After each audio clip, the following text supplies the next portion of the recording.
अस्सलाम वालेकुम। आज हम 10th केमिस्ट्री चैप्टर नंबर 9 की टेस्ट योर सेल्फ 9.3 डिस्कस करेंगे, जिसके टोटल 5 क्वेश्चंस हैं। Question number 1, what do you mean by the extent of reaction. Extent of reaction का क्या मतलब है? इसका आंसर है it indicates to which extent reactants are converted into products. Extent of reaction ये जाहिर करता है कि कितने रिएक्टेंट प्रोडक्ट में कन्वर्ट हो चुके हैं। It measures how far a reaction proceed before establishing equilibrium state। इससे हम रिएक्शन की स्पीड का भी अंदाज़ा लगा सकते हैं कि इक्विलिब्रियम कायम होने से पहले रिएक्शन में कितने रिएक्टेंट प्रोडक्ट में कन्वर्ट हो चुके हैं। Question number 2, why the reversible reaction never go to completion. Reversible reaction कभी कंप्लीट क्यों नहीं होता? इसका आंसर है reversible reactions never go to completion because they attain equilibrium after a certain time. So the concentration of reactants and product is stable, it neither increases nor decreases. Reversible reaction कभी भी complete नहीं होते क्योंकि एक ख़ास time गुजरने के बाद उनमें इक्विलिब्रियम कायम हो जाता है।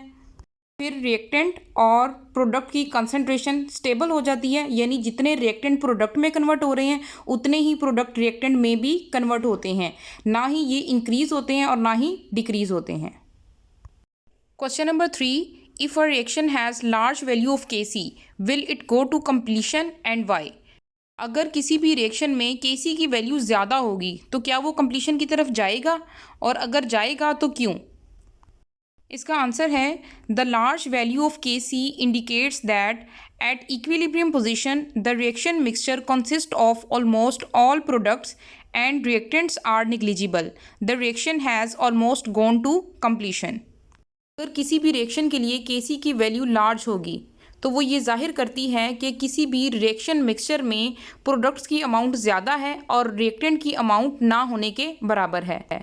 रिएक्शन में अगर रिएक्टेंट की अमाउंट कम रह गई है और प्रोडक्ट की अमाउंट ज़्यादा बन चुकी है तो इसका मतलब है कि जो रिएक्शन है वो कंप्लीशन की तरफ आ रहा है। Question number 4, which type of reaction do not go to completion.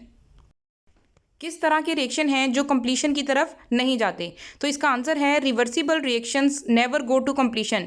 जो रिवर्सिबल रिएक्शन है वो कभी भी कंप्लीट नहीं होते।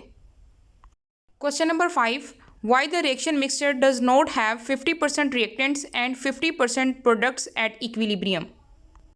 किसी भी रिएक्शन मिक्सचर में इक्विलिब्रियम पोजीशन पे 50% रिएक्टेंट्स और 50% प्रोडक्ट्स क्यों नहीं होते? इसका आंसर है at equilibrium state the concentration of reactants and products are constant. इसका मतलब है कि इक्विलिब्रियम पोजीशन पे या इक्विलिब्रियम स्टेट पे जो रिएक्टेंट और प्रोडक्ट्स होते हैं उनकी कंसंट्रेशन कांस्टेंट हो जाती है, ना वो ज़्यादा होती हैं ना वो कम होती हैं। So it is not necessary that the reactants and products are in 50% ratio. तो इसका ये हरगिज़ मतलब नहीं है कि इक्विलिब्रियम पोजीशन पे जो रिएक्टेंट और प्रोडक्ट्स हैं ये 50% रेशो में होंगे। वो जिस भी रेशो में होंगे बस वो कांस्टेंट हो जाएगी। This is all about Test Yourself 9.3. Thank you so much. Allah Hafiz.